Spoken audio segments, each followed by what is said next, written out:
I'm Trevor Fishlock, and we are off on a quest along canals, lakes and rivers and estuaries that shaped our history, shaped us. So we're in our element, exploring British and Irish waterways.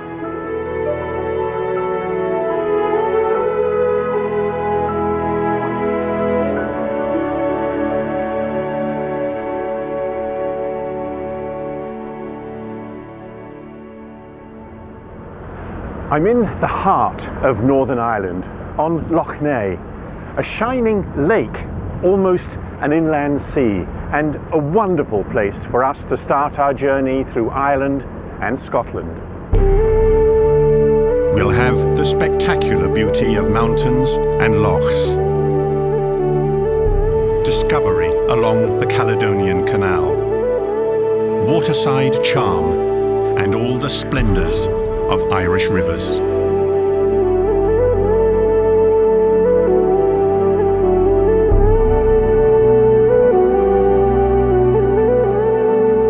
A magnificent waterland, Loch Ness, one of the largest expanses of freshwater in the British Isles. 18 miles long, more than 70 miles around its perimeter, the home of eels and haunt of birds. 5 of the 6 provinces of Northern Ireland touch its shores, and 6 rivers flow into it.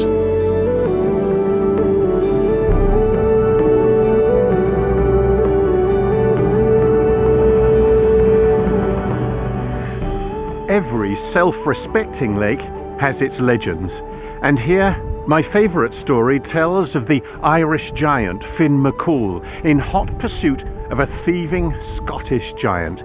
And Finn McCool scooped up a handful of earthen rock and threw it at him and missed. And that grew into the Isle of Man. And the place where Finn McCool gathered up all that earthen rock, you're looking at it. It filled with rain and became Loch Ness.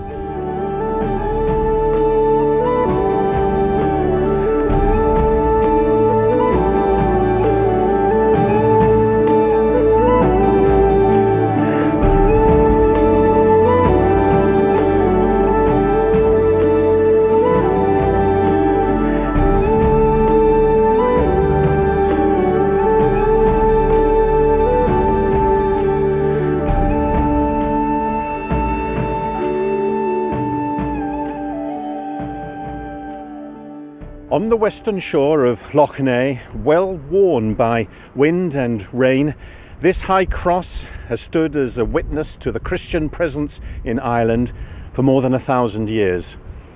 It's the last remnant of a monastery built in the 6th century here at Ardbow, and it illustrates in its carvings stories from the Old Testament and the life of Christ, a true teaching cross.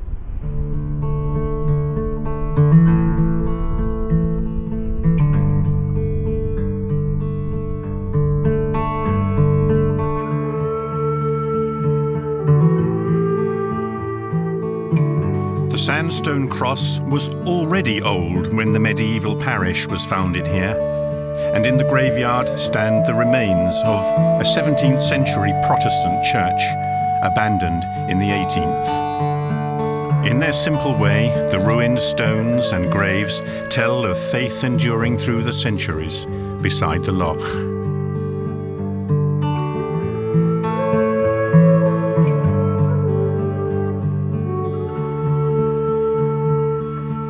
Nearby, Coyle's Cottage, 300 years old, a typical home for a farmer or fisherman. Whitewashed mud walls, thickly thatched with reeds harvested on the lake shore, keeping it snug.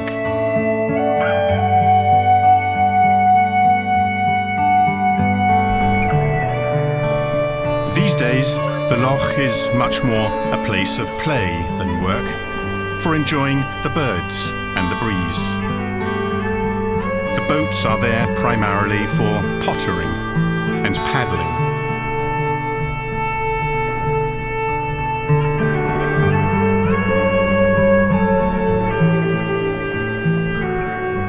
Exploration and personal expeditions.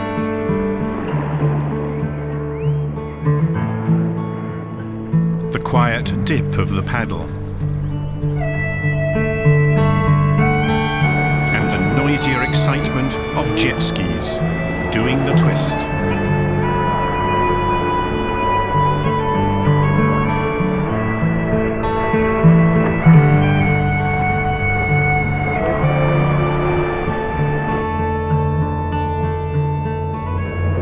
Less than a mile from the shore of Lough Neagh, Cony Island beckons, a magical place, a refuge, a home for people for more than 8,000 years.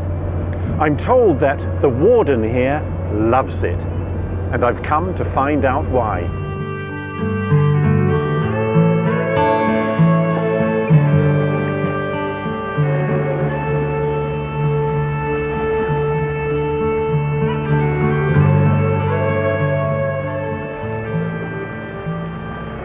Peter. Good morning, Trevor. Good to meet you. Good to see you. Good to meet you. Welcome to Cony Island. This is your own desert island. This is my island. Yeah. This is my home. It has been my home now for No other people? just over. No, but I have plenty of Inhabitants? well, wildlife, as you see. Yeah.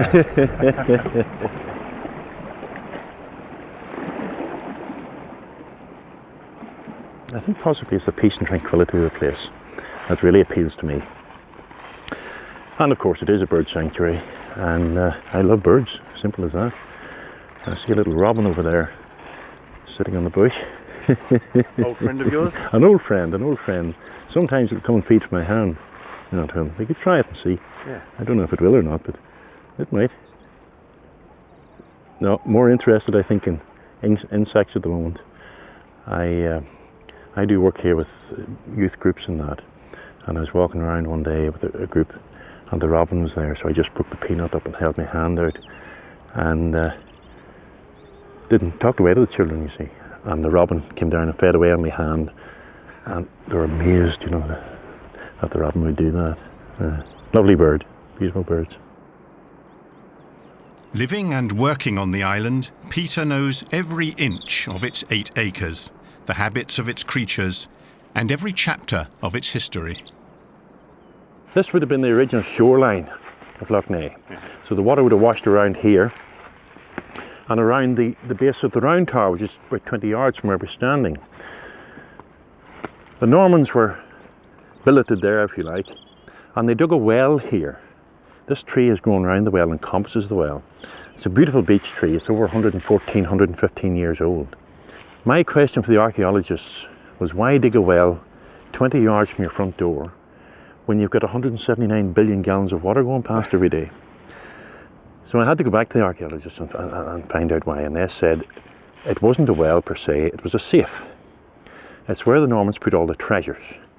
Cony Island was as far west as the Normans came. They intended to forge further west, but they didn't. We can only assume that they intermingled with local peoples, married and dispersed. If they did, the treasures were forgotten about and remained in the well until 1564. When Lord Henry Sidney was sent over here to control the O'Neills, who were stationed here and who were warring with the O'Connors, who were in the island of Derrawara. He discovered the goods in the well and fished them out, brought them back to England, became the wealthiest man in the British Isles, bought his way into the ministry, and became the equivalent of Prime Minister of the time, Lord Deputy Sheriff or some such. An extract from a letter he wrote to a friend of his boasting about the gold. He says, "I have so much gold plate on my sideboard, I fear I shall have to engage a carpenter to construct me a new one." But he's a miserable old goat and the place has fallen down around him when he died. If that tree ever comes down, you'll not see me for dust, because he's bound to have left a wee trinket in there for my retirement.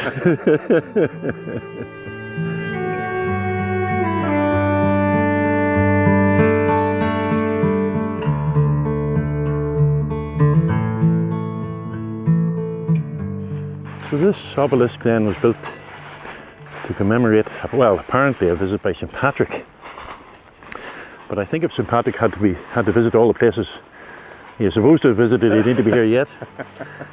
But you see, it says on the plaque, it is reputed that St. Patrick visited this island and rested on this spot. And I think the operative word there is reputed, really. But the island is a place of pilgrimage. The fact that there's a place of pilgrimage is beyond dispute. Why the island was a place of pilgrimage, we don't know. Islands, even to this day, have a certain mystique about them. But it may just have been the peace and tranquility of the place, somewhere for a retreat, to get away from everything else. Maybe that's the reason, I don't know. It is tranquil. It is tranquil, and if you find that and you find the peace in it, you'll come back again and again.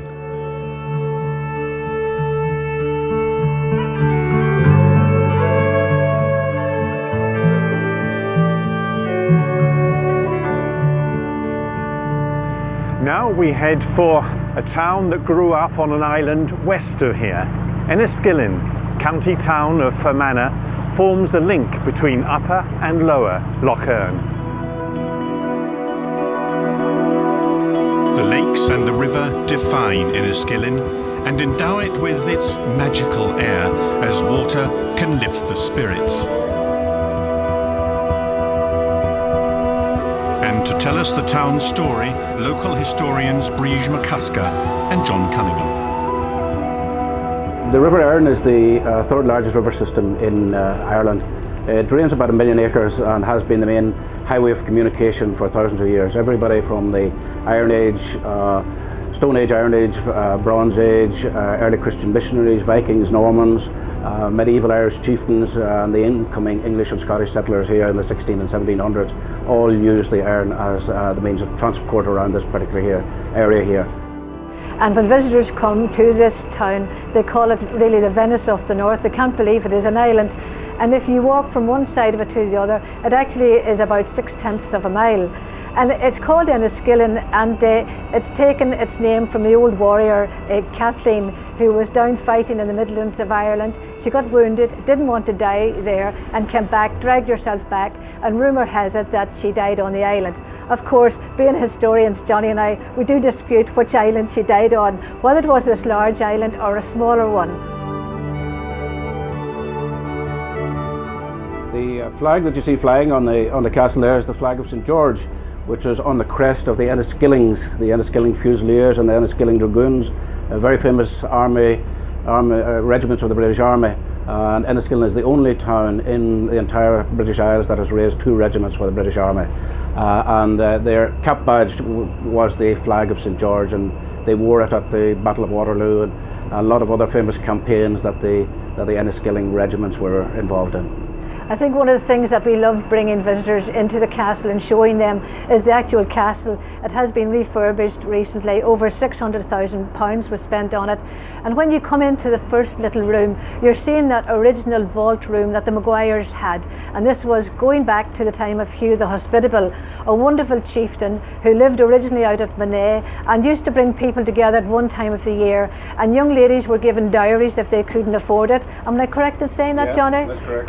Gave them dowries, and there was a lovely feeling of really good humour.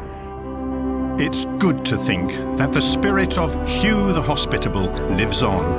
And I'm sure that if you lived here, so close to the kindly water, you'd be influenced by the tradition of good humour and generosity and feel blessed. Well, there's always a good piece about water. I think and the fact that, the streetscape of Enniskillen is basically the same roughly as it was from about the early 1600s. So there's a good sense of continuity and history around here. And we also have a very possibly a unique mix of population around here. County Fermanagh is made up of English people, Irish people and Scottish people. So these people by and large have coexisted very well together down through the years, and perhaps is living in a peaceful surrounded by a lake. This idea of water, when I look at water, it's this tranquility that I see, and it's the ripple, and I can stare at the water for hours upon hours and feel nothing and yet feel everything.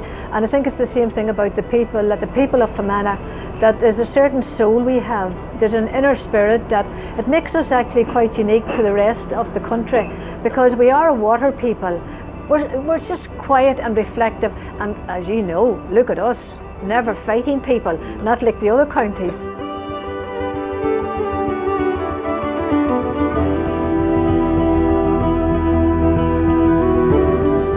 Our journey now takes us back to the 6th century, the time of the great flowering of the Irish monasteries. Men, and a small number of women too, gave their lives to prayer, study and relentless work. Here, on Devonish Island, monks founded the most significant of the sacred island settlements on Loch Erne. In medieval times, it flourished as a church and a priory. And in the 12th century, stonemasons built this perfect round bell tower, almost 100 feet high, to call the monks to prayer and provide a refuge in troubled times. The lovely 15th century cross, encrusted with lichens, is one of the many stones and ruins that together speak of the divinity of this place.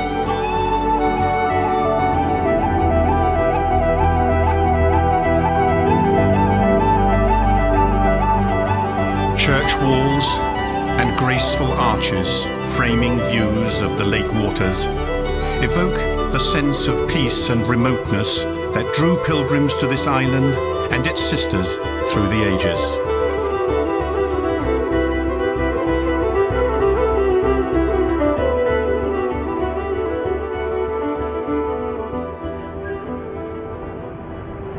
On the wild north coast of Ireland, we meet again our old friend Finn McCool, the Irish giant. Legend says that it was Finn who built this, the Giant's Causeway, as stepping stones to Scotland. Quite a stride for you and me, just a hop and a skip for a giant. So we'll follow in his footsteps across the sea to Scotland and the glory of Loch Lomond.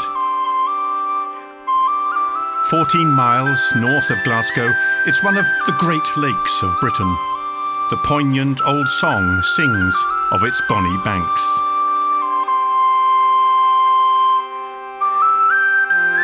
And in the encircling arms of mountains, it's ever enchanting and inspiring.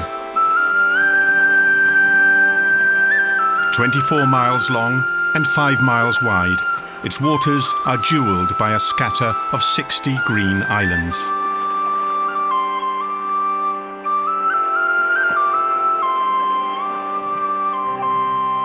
Let's go to one of them, Inch The warden here is Sarah Millinger.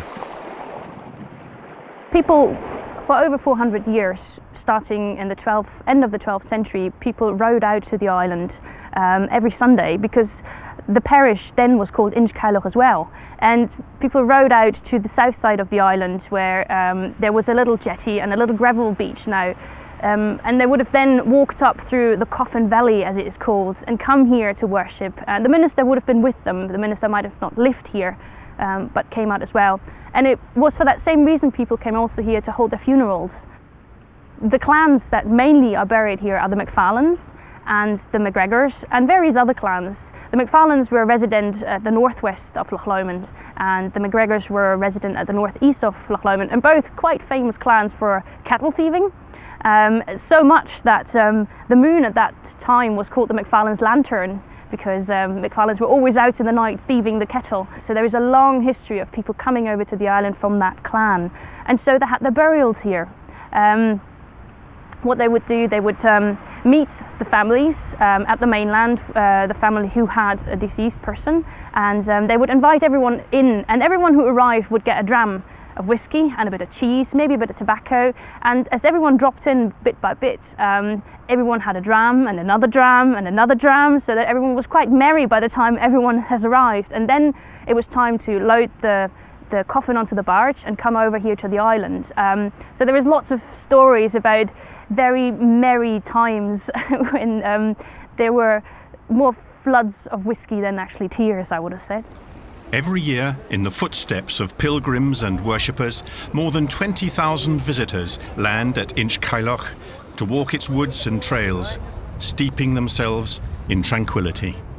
The oaks are important as an ecosystem for the island, and so therefore we always try and tell people that they are only visitors here. The people that really, or the things that really live here is nature, and nature comes first.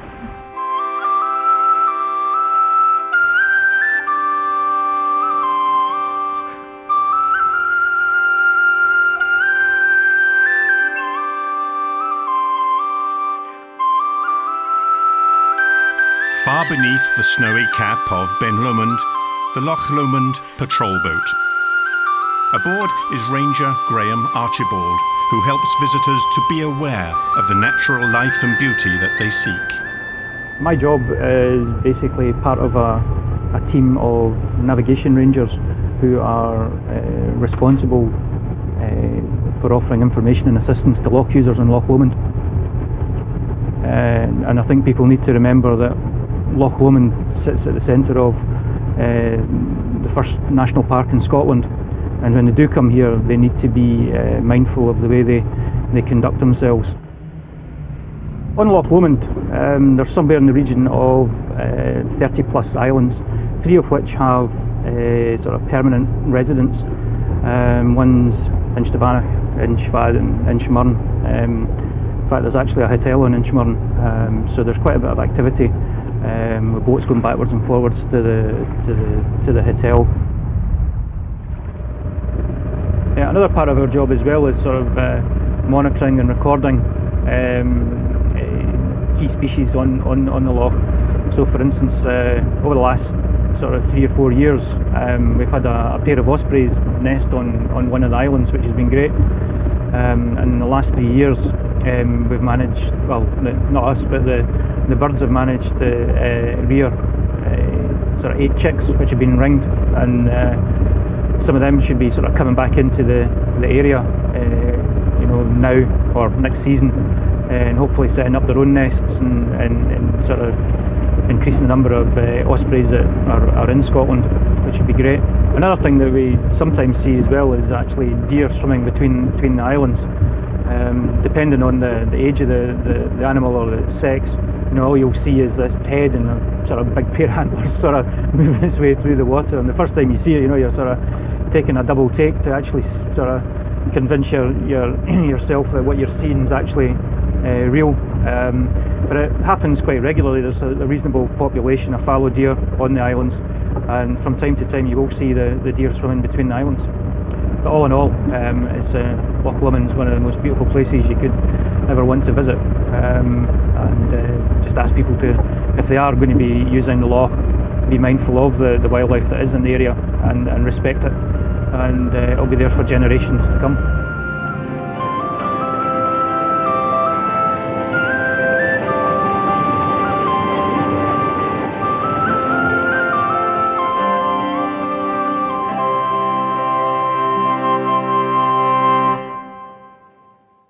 And now, for your amazement, the Falkirk Wheel. If you've never seen it before, you'll marvel at the vision of its designers.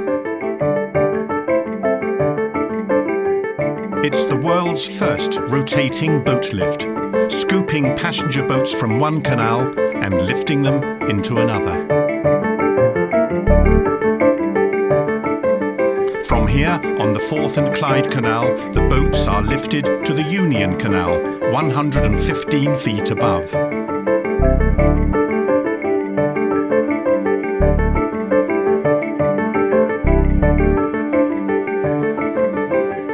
The boats remain afloat and passengers stay in their seats. The gentle ride from one canal to another takes 15 minutes. It's like floating on a great Ferris wheel.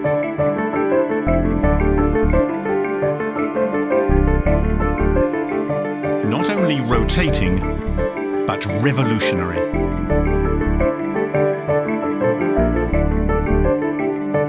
And all this, lifting boats, people and water, requires only a small amount of electric power. Boats, water and moving parts are perfectly balanced, and boats always remain perfectly level. If Thomas Telford, that genius of 19th century engineering, could see it, he'd certainly raise his hat in salute.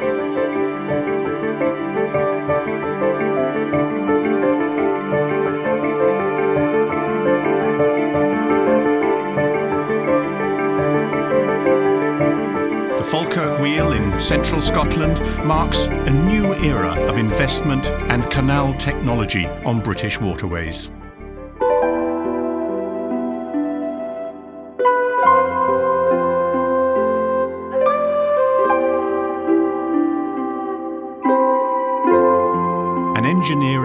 wonder. The sheer range of fresh air activities on Scottish waterways is tremendous. Here on Loch Lomond in the north of Scotland, many fishermen have travelled hundreds of miles to cast their lines for pike. Around the shore, the foliage takes on the mellow tints of autumn. The salmon fishing season is over, but the pike fishermen are out in strength, watching, waiting. And skill and patience are rewarded with a golden fish.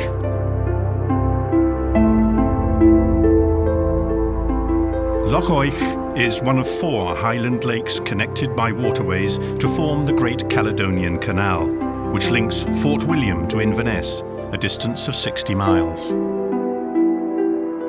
Since the Caledonian Canal follows the line of the Great Glen, the bonus for every traveller is a succession of views on the grand scale. On the shore of Loch Lomond, the Well of the Seven Heads tells of a 17th century feud of murder, vengeance, and the beheading of 7 men. The manager of Highland Canals, Russell Thompson, fills in more of the canal's history. Caledonian Canal, the history of it really is an intrinsic part of the Highlands. It was built in the early 1800s to provide a safe route from the east to west coast. In part as well to provide labour for the work-starved Highlanders of the day. So it was designed and built by Thomas Telford, but the work itself was by Highland crofters and people from the local communities. It was a fantastic engineering challenge in the day, and I think that's well demonstrated that those very same skills were taken worldwide into Canada. Thomas Telford himself was taken over to be an advisor for the Göta Canal in Sweden. So what was delivered here in this part of Scotland has stood the test of time and is been taken elsewhere around the world. The Caledonian Canal is nearly 200 years old now. She's quite an old lady, really, and we're very fortunate that there has been significant investment in her. From the mid-1990s through to 2005, there was a 10-year, £20 million lock stabilisation programme that really has helped secure the canal for future generations. The canal itself is fantastic in terms of its setting. It's large scale. It passes through fantastic communities. It links from the Moray Firth in the east coast through to Fort William, Loch Lomond in the west, and it passes through the Great Glen, which is one of the most stunning parts of the world.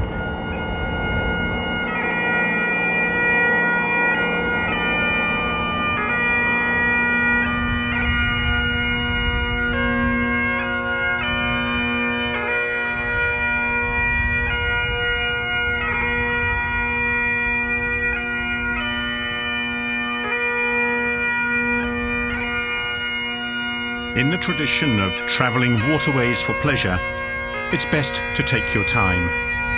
The swing bridge swings slowly and helps you to stretch out the day. It would be possible to make the trip from Fort William to Inverness in 14 hours, but then you'd miss out on the simple enjoyment of ambling and pondering, of absorbing the landscape slowly, making a good job of fixing it in your memory.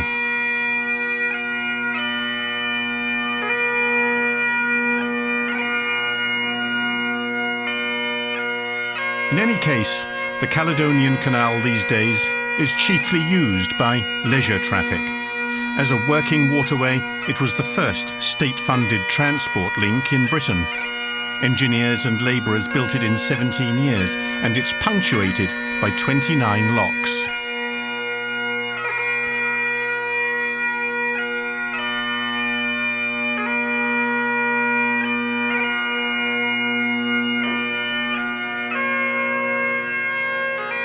Out of the canal lock, we head gently northeast. And at the end of the canal, our first view of Loch Ness.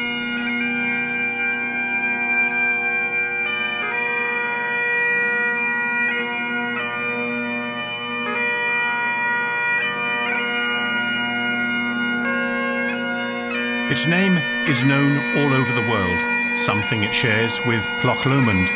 23 miles long, it's a picture of lovely wooded hillsides. Dramatic on its rocky North Shore promontory, Urquhart Castle rises as a fearsome medieval fist, built to intimidate. A quiet old veteran now, but its many scars evoke its turbulent past.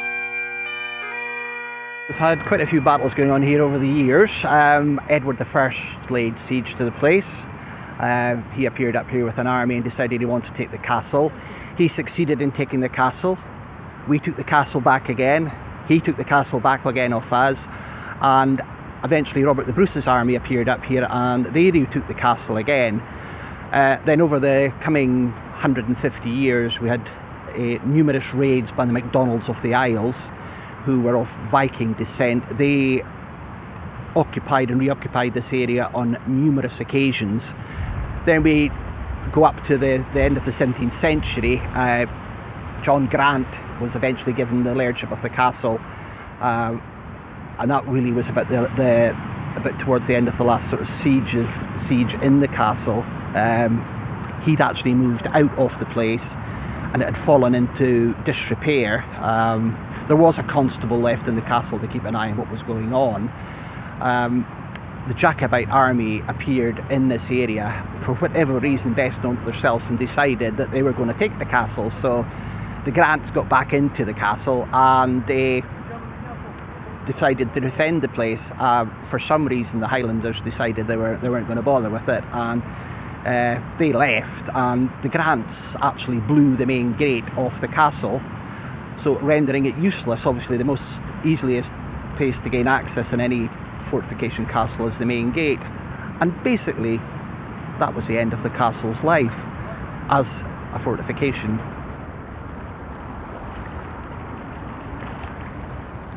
The towers of Urquhart Castle were sited here to command a great sweep of Loch Ness. Under a scowling sky, the water seems dark and brooding, made more mysterious by swirling mists. And the nature of the water itself, its inky depth of 750 feet, has conspired in its enduring enigma, the legend of the Loch Ness Monster.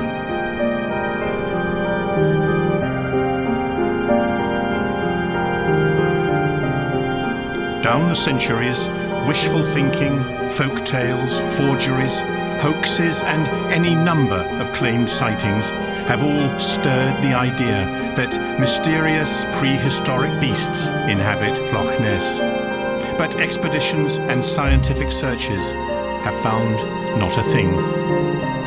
Still, there are some fascinating stories about creatures in the depths of the loch. And George Edwards, a skipper and coast guard, is happy to relate them.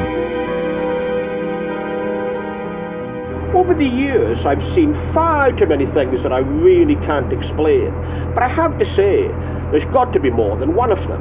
It would be a very old creature at 1,500 years old. I'm not sure if you're aware, but the first recorded sighting was made by St. Columba in 565 AD, almost 1,500 years ago. And of course these creatures have been seen consistently ever since. Well, all I've seen over the years is single black humps in the water. I have to say that I've never seen anything with 3 humps and a long neck. I tend to sort of call that the media monster. I'm convinced that when people say they've seen 3 humps in the water, they've seen 3 of the creatures at the one time. As to what they are, of course, that's a different story. Have a guess yourself, you could be right. Because at the end of the day, there's not one iota of biological evidence to support the existence of any large creatures in Loch Ness. But far too many people have been seeing them now for far too long. I know a friend of mine, he's dead now, a man called Ian Cameron. Ian was a police inspector in Inverness, and Ian, many years ago, and one of his constables, they were out on a boat in Loch Ness over a doge at the top end of the loch up here. They were doing a bit of fishing in their rowing boat, and they saw something in the water, and they actually followed one of these creatures up the loch for I think it was an hour and a quarter. And what made that sighting more remarkable was 11 people in different locations around Loch Ness saw the same thing at the same time. Now all these people couldn't have been imagining things, you know. It wasn't a trick of the light. I mean, there's no doubt at all they exist. Okay, as you'll have seen yourselves today here, you can see the odd log in the water, you'll see the odd roe deer and red deer in the water, you might see a seal in Loch Ness occasionally, because the seals will follow the salmon up the River Ness when they come into the sea. People will see things like that in the water. But over the years, I've seen things that I really cannot explain. There is absolutely no doubt at all, in my opinion, about the existence of these creatures. I think a lot of people come here as being total skeptic, but when they leave, I think they'll put that little bit of doubt in their minds, you know, and maybe they go away and think, well, maybe there is something in Loch Ness. And as I say, I'm convinced there is. And I like to think that I can convince people that there is something in the Loch as well.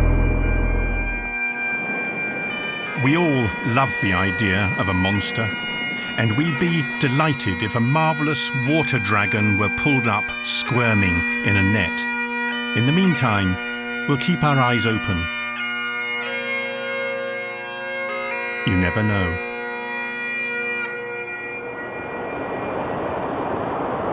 So, a reluctant farewell toast to Scotland, and the comforting thought that Scotland and Ireland share a genius for making magnificent whisky.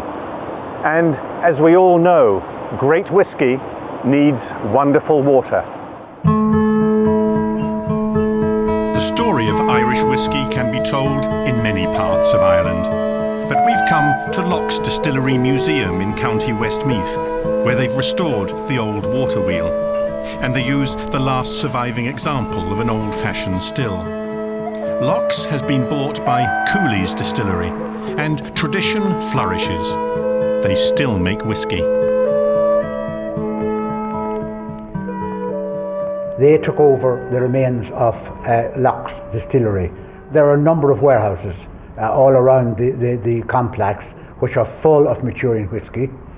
We have a thriving tourist business still run by the local community, the tourist side of it. We fill the casks here. We empty the casks to go for bottling. We have a cooperage here with 2 coopers. We revived the trade of coopering in the area again. And we also, last year, for the 250th anniversary of the distillery, we put going what you can see behind me here, a nice little still. And here we make about 350 litres of malt whisky per day. The whisky is made for the world market. We send whisky all across the United States, France, Germany, and about 42 countries. We have a number of our own labels, which the main ones are Kilbeggan, Torconnell, Connemara, and of course the Lochs and Lochs Malt. Most Irish whiskies are non-peated. We do a peated whisky called Connemara, and the way the flavour is got into the whisky is at the drying of the malt. And the peat smoke passes through the damp malting barley, and that flavour carries through to the end product. We believe that Irish whisky is the best, and the tradition, of course, of making whisky in these islands goes back to the Irish. The Irish, in fact, taught the Scotch how to make whisky. We give all the tourists a taste here of the whisky at the end of their tour. It all depends on the person who tastes it, but anyone who is a whisky drinker, they have a good reaction, and they really like the product. Whisky has always been my drink, and how better to end up than looking after about 56,000 casks of Irish whisky, each cask containing about 200 litres.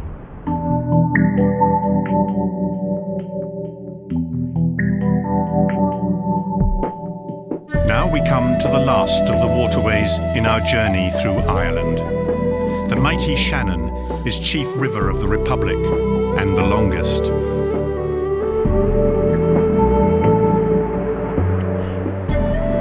Rising in Northern Ireland, it's the backbone of a network of canals and winds attractively towards its broad estuary on the Atlantic coast.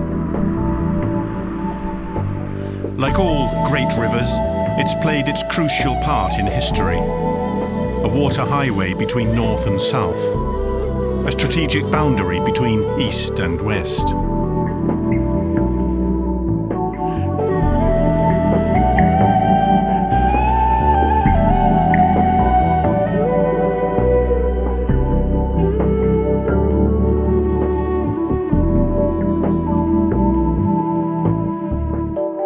Today, the river and its lakes form a water sports paradise, a place where people ponder the mysteries of boats.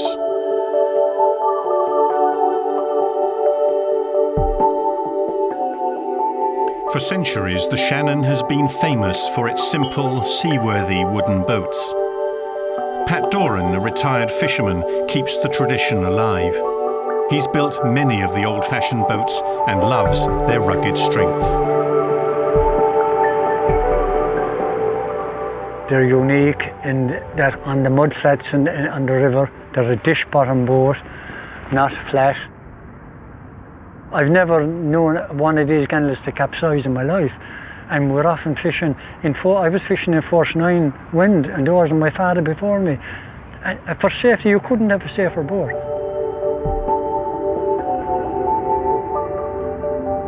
I had 7 to build in 1 year alone, and I built these on my own. And I'm still asked, the fishing is gone, the reed is on the way out as well, and I'm still asked to build these.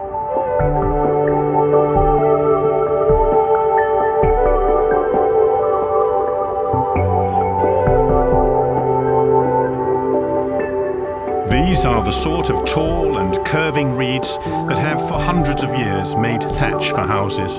And Pat goes ashore to see if they're ready for cutting. But they're not quite ripe for harvesting, and Pat gets back to the Shannon and all its stories. From Limerick down, you're in one of the biggest rivers in the British Isle, the Shannon. It starts off above in the Bog of Allen, up near the north of Ireland, and right down to Loch Lomond, and out 60 miles from Limerick out to the main Atlantic coast. That's what the Shannon. But it's an unforgiving river at times, and I've been fishing on 53 years now, salmon fishing on this river, and it's a beautiful river. And I fell in love with it from the age of 10 years of age. When I stole my father's boat and came down over Cony Falls, which I should never have done, and I got a good hiding for it as well.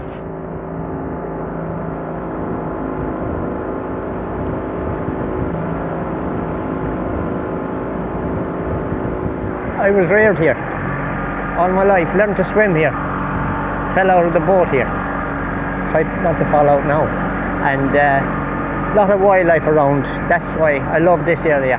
You know, changes in the winter, summer, all the different seasons. You know, I introduced the mallard duck here, wild geese, grey-leg geese. There's otters here, you know, plenty herons, plenty of wildlife here. As I said, I was reared here, so it's an attraction, you know, a way of life really. You know, we learned to fish, swim, got married. It's just a beautiful river, and I love it, and I could keep talking all night about it. So you can tell me stop now when you're ready.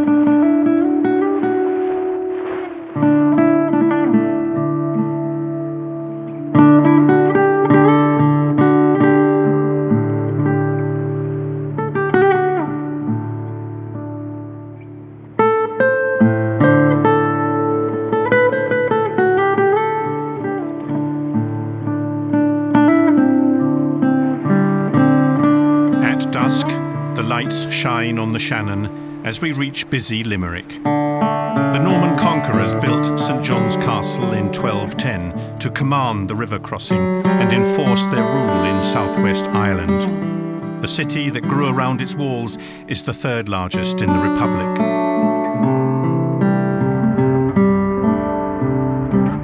Certainly, it's large enough to provide a busy nightlife for the crowds crossing the river, heading for the lights.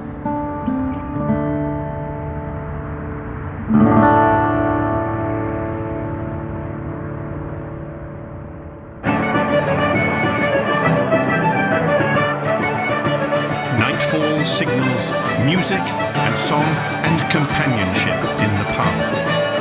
Every sort of band is welcome here, professionals and amateur groups trying their luck.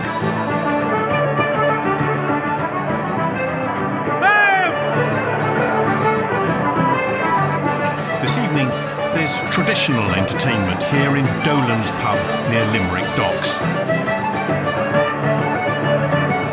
Once a popular place for men who work the ships and sailors home from the sea.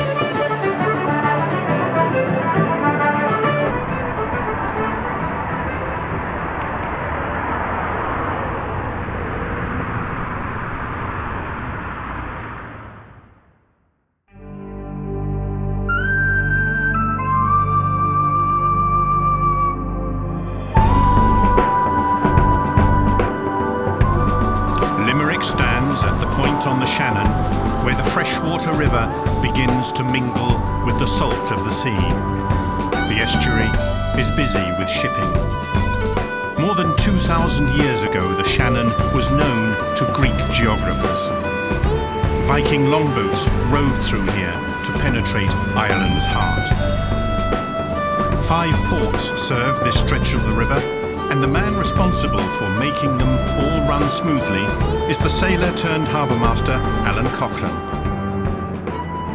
I went to sea in 1966. I joined a company called Irish Shipping and spent 16 or 17 very, very happy years there. I then came ashore. I saw a job advertised for assistant harbour master at Limerick, and that was in 1982. When I came ashore first, every ship that left the river, I felt I should have been on it.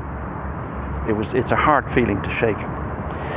The job itself was very, very interesting. It was a different aspect of maritime activity that I'd seen before, but I never really appreciated all the problems involved or what was directly involved. And I became to like it. I absolutely love what I'm doing.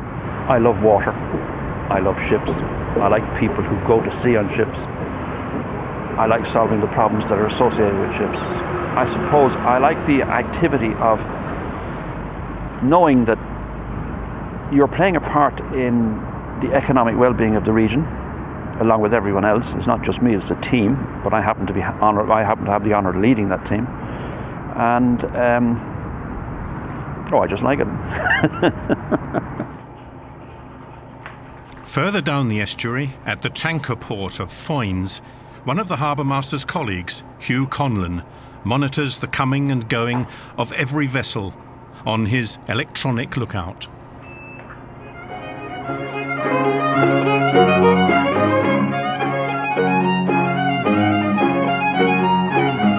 In every port, ship's captains rely on the local knowledge and experience of pilots to guide them in and out. Here at work are Martin Brennan and Richie Glynn. So we're just heading off out here to this green ship here. It's called the Arklow Wind. And we'd be transferring the pilot onto the ship. So we'd actually be going alongside the vessel. With the boat, obviously. Yeah. And then when the pilot were to get on the ship, he'd take charge of the ship and bring it up to Alcan, where she would load alumina, which is our cargo that would she bring back to Norway.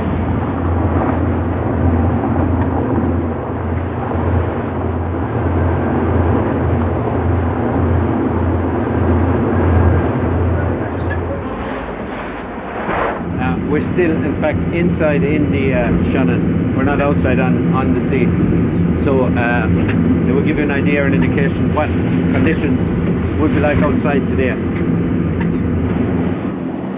Reasonably calm enough today for this type of job. We did Before we went more safety conscious, working, we'd say worse weather, a lot worse weather than this, but we try to keep it reasonably safe weather today.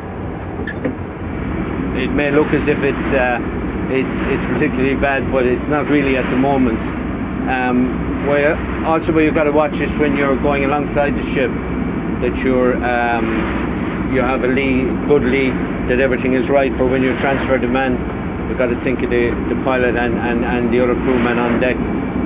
And there are times as well that the ship is quite happy to stay safely at anchor, as opposed to trying to navigate into a harbour when it has very bad weather conditions and could possibly do damage to the harbour or the ship itself. So yeah, you just have to know when to go and when to stop, and it's one of those jobs. It's about a 20,000 tonner ship. She will be one of the small to middle-sized ships that come into the Shannon River, and we handle ships from about 1,500 tons up to 150. Money Point ship go up to 180,000 tons. So the volume of traffic that comes into the Shannon is tonnage-wise, it's extremely large. So there's the ship now. Yeah, you can see now that the ship is making a lee, and that we'll go alongside. We will be able to go alongside.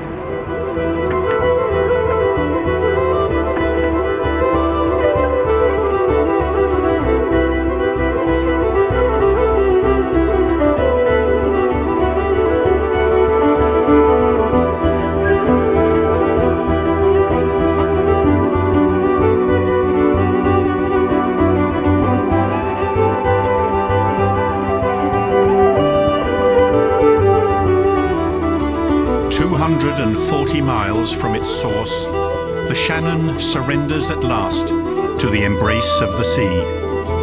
The Atlantic Ocean lies ahead. Our journey too, through all the stories and beauty of the waterways of Scotland and Ireland, has come to an end.